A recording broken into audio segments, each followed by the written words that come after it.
తల్లిదండ్రుల ఆశీస్సులతోనే సేవా కార్యక్రమాలు చేస్తున్న బీసీ రాజారెడ్డి.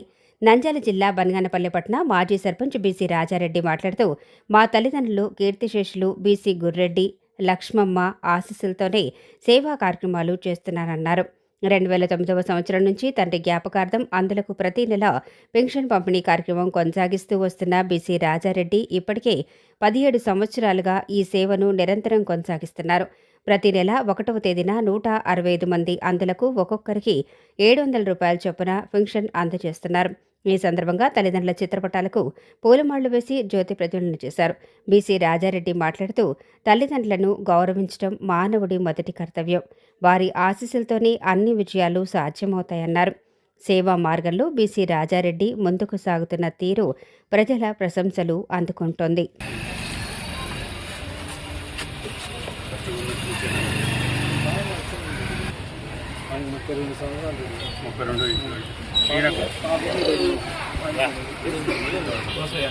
ఏదైనా పాటలు పెట్టినా సైలెంట్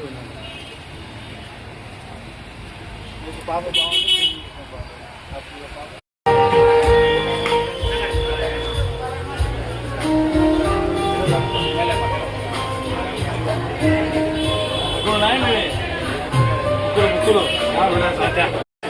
ఇదేనా ఇది ఇచ్చేసినావా హోటల్ ఏమన్నారు?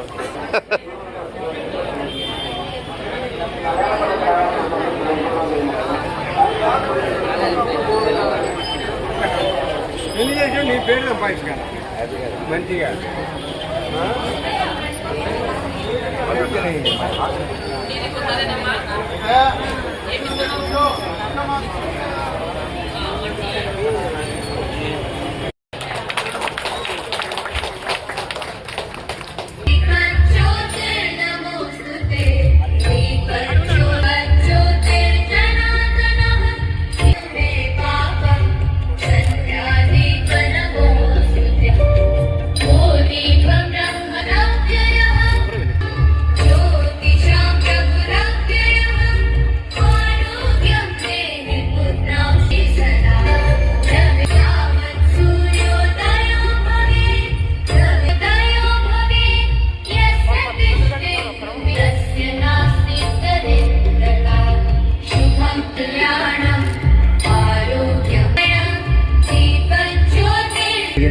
ఇప్పుడు ముఖ్య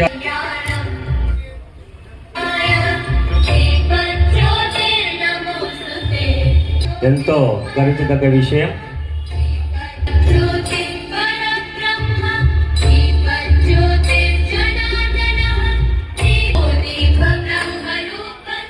ఇక్కడికి వచ్చిన వాళ్ళు ఎవరైనా సరే పెద్దవారు వారి విజ్ఞానము వికసించదు,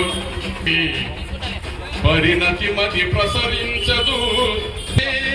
విజ్ఞానము వికసించదు, విదేశించదు, పురాణాలు వర్లిస్తేనే. వాళ్ళు కూడా చేయొద్దని ఈ యొక్క సభాముఖంగా కోరుకుంటున్నాం. అలాంటి వృద్ధాశ్రమాలు కూడా త్వరలో నశించాలని మనంతా కోరుకుందాం. చిన్నటువంటి ఈ యొక్క కార్యక్రమం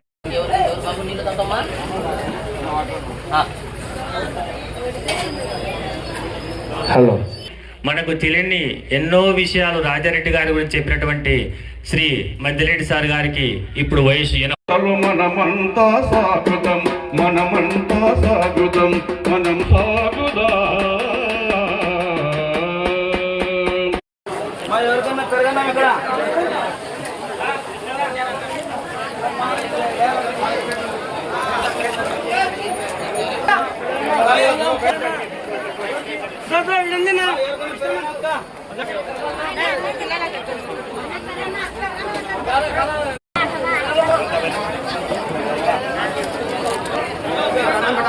పెరగనా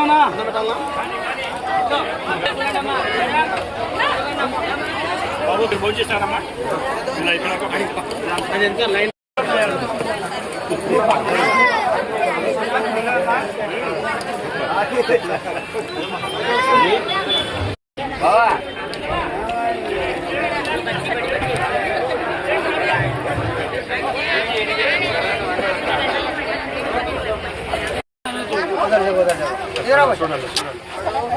हम क्या बच्चे उधर देखो माँ बच्चे देखो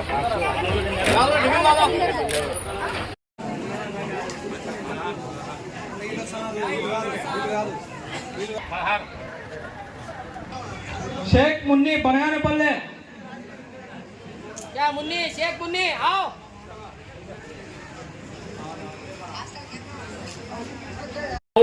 మా గురించి చెప్పారు. దాంట్లో నేను చేసేది ఏమి పెద్ద గొప్పతనం ఏమి కాదు. ఎందుకంటే మా తల్లిదండ్రులు అయినటువంటి కీర్తిశేషులు బీసీ గురెడ్డి గారు, బీసీ లక్ష్మమ్మ గారు, వీరు ఎంతో మా గురించి ఎన్నో కష్టాలు పడ్డారు. ఎందుకంటే మా నాయన కూడా ఒకప్పుడు అంటే ఇక్కడ బనగానిపల్లెకు 1958లో బనగానిపల్లెకు రావడం జరిగింది. అంతకుముందు ఎనగండ్ల గ్రామంలో సర్పంచ్గా 2 సార్లు పనిచేశారు. అక్కడ కూడా అక్కడ ఫ్యాక్షన్ ఉండేది ఎనకల గ్రామంలో. ఆ ఫ్యాక్షన్ గలాటలలో నేను ఎదుర్కొన్నాను. ఈ ఫ్యాక్షన్ గలాటలోని ఆ రోజు మా నాన్నగారు కూడా జైలుకి వెళ్ళొచ్చారు ఫ్యాక్షన్ గలాటలో. కానీ ఆ రోజు ఈ ఫ్యాక్షన్ గలాటలో నేను పడ్డాను. నా కుటుంబంలో నా పిల్లలకు పడకూడదు, నా పిల్లలు మంచిగా ఉండాలా, ఏ రోజైతే నా పిల్లలు బాగుంటారో అప్పుడు నాకే సంతోషం అని చెప్పేసి ఎంతో కష్టాలు. మా అమ్మగారు అయితే ఆ రోజు రేయింబవులు కష్టపడింది మా కోసం, మా పిల్లల కోసం, మా పిల్లలు బాగుండాలా అని చెప్పేసి. ఇంత పొలం ఈ రోజు ఇక్కడ మనం చూస్తున్నాం. ఈ పొలంలో ఎప్పుడు పంటలు పట్టేవి. ఇక్కడ మధ్యలో సార్ దీనికి సాక్ష్యం. ఎందుకంటే సార్ మా కుటుంబంలో వచ్చి ఇక్కడికి వచ్చినప్పటి నుంచి మా కుటుంబాన్ని చూస్తున్నాడు కాబట్టి రాత్రింబవులు కూడా వాళ్ళకి. ఎందుకంటే ఆ రోజుల్లో 24 గంటలు కరెంటు లేదు. కరెంటు ఎప్పుడు వస్తుందో తెలియదు, ఎప్పుడు పోతుందో తెలియదు. అర్ధరాత్రి కరెంటు వచ్చినా కూడా ఆ కరెంటు వచ్చిన సమయంలో పోయి మనం మోటార్ ఆన్ చేసుకొని ఆ కయ్యకు నీళ్లు బాధించుకోవాల్సిన పరిస్థితి. అలాంటి కష్టాలను ఎదుర్కొన్నటువంటి మా తల్లిదండ్రులైనటువంటి కీర్తిశేషులు బీసీ గురెడ్డి గారు, మా తల్లి అయినటువంటి కీర్తిశేషులు బీసీ లక్ష్మమ్మ గారు పడిన పాటలతో ఈ రోజు మేమందరము మా యొక్క నలుగురు అన్నదమ్ములము, వాళ్ళ కుటుంబాలు, వాళ్ళ పిల్లలు, వాళ్ళ మనమన్లు అందరూ ఈ రోజు మేమంతా లక్ష్యంగా ఉన్నామంటే వాళ్ళ ఆశీస్సుల వల్లనే. ఇంకొక విషయం నేను చెప్పక తప్పదు. ఇక్కడ మాకు చెప్పాలంటే మాకు బాధ ఉంది. మా అన్న భారతిమ్మారెడ్డి గారు ఈ కార్యక్రమం పెట్టేటప్పుడు చెప్పాడు, ఎవరేమాట మరి నువ్వు ఏ కార్యక్రమం పెట్టినా కూడా అది పథకాలు నువ్వు చేస్తావో చేయలేదో ఒకసారి ఆలోచన చేసి నిర్ణయం తీసుకోరా అని చెప్పి.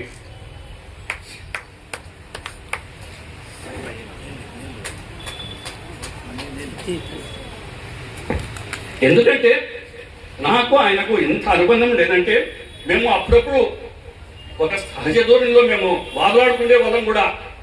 వాదులాడుకునే కూడా వీడు నాకన్నా 4 ఏళ్ళు చిన్నవాడే అని కూడా చూసేవాడు కాదు. వచ్చేసి మళ్ళా వాడు ఏమన్నా బాధపడినాడేమో అని చెప్పేసి నా దగ్గరకు వచ్చి ఎంతో ఆపేతగా, మరి నేను ఏదో పొరపాటు గోపురం లేదు, నీకు అన్నాను లేదా, బాధపడలేరా, అనంత గొప్ప మనిషి. ఏ కార్యక్రమం పెట్టినా కూడా నన్ను ప్రోత్సహించి నిజంగా ఈరోజు నేను సర్పంచ్గా గెలిచి సర్పంచ్గా ఈ సేవలు చేసినాను అని అంటే ఫస్ట్ అంటే మా కుటుంబ సభ్యులు అందరూ, మా తమ్ముళ్ళు గారు అయితేనేమి, మా అన్న బీసీ జనార్దన్ రెడ్డి గారు అయితేనేమి, మా అమ్మగారు అయితేనేమి, మా వదిన గారు అయితేనేమి, మా మక్కలు అయితేనేమి అందరూ సపోర్ట్ ఉంది. కానీ ఆ రోజు కాదు నువ్వు పట్టి నువ్వు సర్పంచ్గా ఉండాలా, ఉంటేనే నువ్వు చేస్తావు అని చెప్పేసి ఫస్ట్ డిక్లేర్ చేసిన వ్యక్తి మా బీసీ భారతిమారెడ్డి అన్న గారు, చెప్పక తప్పదు. ఎందుకంటే ఆ రోజు నాకు ఈ రాజకీయాలకు ఈ సర్పంచ్ వద్దని చెప్పేసి నేను ఆ పశువుల దగ్గర తోట ఉంటే ఆ తోటకి వెళ్ళిపోయినా, లేదు కాదు నువ్వు రావాలని చెప్పేసి ఆ నుంచి బలవంతంగా పిలుచుకొని వచ్చేసి అప్పుడు నువ్వు వేయాల్సిన నామినేషన్ అని చెప్పేసి కూడా నన్ను బలవంతం చేశారు. అప్పుడు మా అన్నగారు హైదరాబాద్ నుంచి మా బీసీ జనార్దన్ రెడ్డి అన్నగారు, మా తమ్ముడు రామనాథ్ రెడ్డి అందరు కలిసి మీరు ఖచ్చితంగా చేయాలని, మా అమ్మగారు కూడా నువ్వు ఖచ్చితంగా నువ్వైతే చేస్తావు, నువ్వు ఉండాల్సిందే ఖచ్చితంగా అని చెప్పేసి ఆ రోజు మమ్మల్ని బలవంతంగా ఆ రోజు నన్ను చేసి ఎంతో కష్టపడి మిత్రులు, శ్రేయోభిలాషులు అందరూ, మా కుటుంబ సభ్యులు అందరూ ఆ రోజు కష్టపడి నన్ను ఆ రోజు సర్పంచ్గా గెలిపించారు. ఆ గెలిపించినందుకు కూడా నేను ఆ సర్పంచ్ స్థానానికి కూడా ఎంతో న్యాయం చేసినారని చెప్పేసి నేను అనుకుంటా ఉన్నాను. ఎందుకంటే అన్నదమ్ముల బలము, ఆత్మీయుల బలము, తల్లిదండ్రుల ఆశీస్సులు, మన శ్రేయోగుల ఆశీస్సులు, భగవంతుని ఆశీస్సులు, వీళ్ళందరి ఆశీస్సులు లేకపోతే ఏ వ్యక్తి కూడా ముందుకు పోలేడు. ఎవరైనా కానీ నేను గొప్పవాణ్ణి లేకుంటే నాకు తిరుగు లేదనుకునేవాడు ఎప్పటికైనా కూడా వాడు పతనం కాక తప్పదు. మధ్యలోనే పతనం అవుతాడు, జీవితాంతం ఉండడు. నేను అనే పదము చాలా బలమైనది, కానీ అదే అహంకారం అయితే చాలా పతనానికి దారితీస్తుంది. ఎప్పుడు కూడా నేను గొప్పవాణ్ణి, నేను బలవంతుని, నాకు ఎదురు లేదు అని అంటే ఇది పోతులూరు వీరబ్రహ్మం గారు పుట్టిన ఊరు. ఎప్పుడైనా పోతులూరు వీరబ్రహ్మం గారు ఎవరైనా కానీ ఛాలెంజ్ చేసి నేను గొప్పవాణ్ణి, నాకు తిరుగు లేదు అని అంటే ఆ భగవంతుడే చూసుకుంటాడు, ఎవరు చూసుకోవాల్సిన అవసరం లేదు. ఎందుకంటే మనం చేసే పని మంచిదా చెడ్డదా, మంచిదైతే ఒక ముందుకు అడుగు వేస్తాం, చెడ్డదైతే ఒక అడుగు వెనక్కి వేస్తాం. ఎందుకంటే ఏ మంచి పని చేసినా, ఏ కష్టం వచ్చినా కూడా కష్టాలు నష్టాలు ప్రతి ఒక్క దాంట్లో ఉంటాయి. అన్ని సుఖాలు కావాలంటే మానవుడు ఎప్పుడు కాలేడు. మహనీయులటువంటి ఎంతో మంది మహనీయులైనటువంటి వాళ్ళకు కూడా ఈరోజు శ్రీకృష్ణ పరమాత్ముడు కూడా చెప్పాడు, వరే నేను అందరూ ఈరోజు మా కుటుంబ శ్రేయోభిలాసులు, మాకు బావమర్ది అయినటువంటి, అలాగనే రైతు బాంధవుడు.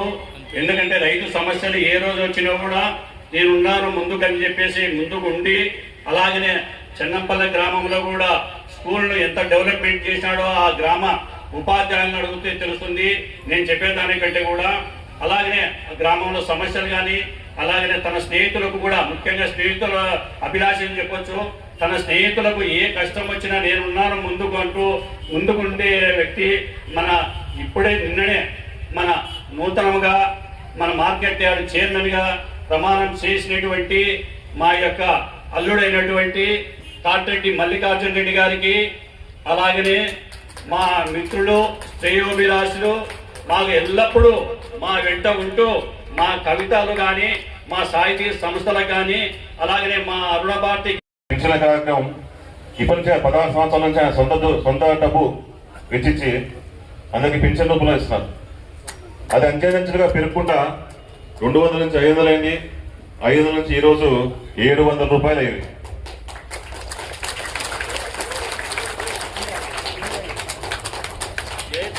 సేవ చేసే గుణంలో మొదటి వ్యక్తి బీసీ రాజరెడ్డి గారు. అసలు ఈ కాలంలో గవర్నమెంట్లు ఇస్తున్నాయి పెన్షన్లు, ప్రభుత్వం ఇస్తాయి పెన్షన్లు, కానీ వ్యక్తిగతంగా ఈ రాష్ట్రంలో నాకు తెలిసి బీసీ రాజయ్య గారి ఒక్కరే సొంత లెక్కతో ఇదైతే నేను ఎక్కడ చూడలేదు. దూరం చూశాను, దగ్గర నుంచి చూశాను. ఎప్పుడైనా సరే ఆయన మంచి పనులు తప్ప వేరే పని ఎప్పుడు ఆయన సొంతంగా కానీ ఏది చేసుకోలేదు, ఆశించాడు. ఎప్పుడైనా సరే ప్రజలకు ఇబ్బందిగా ఉన్న ప్రజలకు ఆయన సొంత డబ్బులతో వెచ్చించి ఖర్చు పెడతారు. కాబట్టి ఆయన ఎక్కడున్నా కానీ ప్రజల గుండెల్లో కంపల్సరీగా ఉంటాడు. తర్వాత బీసీ రాజిరెడ్డి గారు అభివృద్ధి ఒకటే కాదు, సంక్షేమం కూడా చేస్తారు. దానికి ఉదాహరణే ఈరోజు 200 మందికి అందులకు. కాబట్టి మీరందరూ ఆయనను మనస్ఫూర్తిగా ఆశీర్వదించాలని కోరుతున్నాను. పెద్దలు బీసీ రాజిరెడ్డి గారికి హృదయపూర్వక నమస్కారం. Thank you. ఏమి లాభం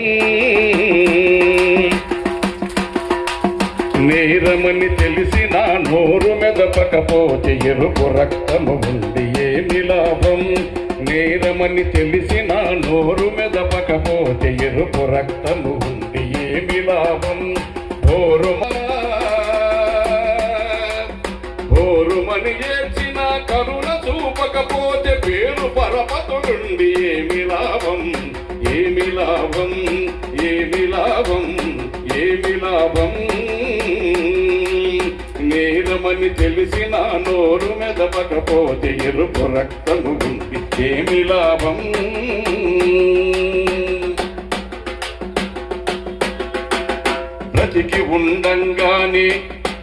బ్రతికుండంగానే తల్లిదండ్రులను హింసించే కొడుకులను బిడ్డని చూసినాం.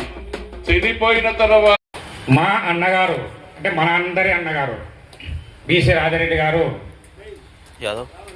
బీదవారిలా ప్రేమ మాంత్రికుడు. ఎందుకంటే ఆయన దగ్గరికి బీదవారు ఎవరు అయినా కానీ కాదనకుండా ఆయనకు తోచిన సహాయం ఖచ్చితంగా చేయగలడు. ఆ బాటలోనే గత 16 సంవత్సరాల నుండి అందులకు పింఛన్లు ఇస్తూ మొట్టమొదటిసారిగా 200 నుంచి 400, తర్వాత 500, ఈ రోజు నుంచి 700 రూపాయలకు పెంచడం జరిగింది. వారికి మీ అందరి తరఫున ప్రత్యేక ధన్యవాదాలు తెలియజేస్తున్నాను.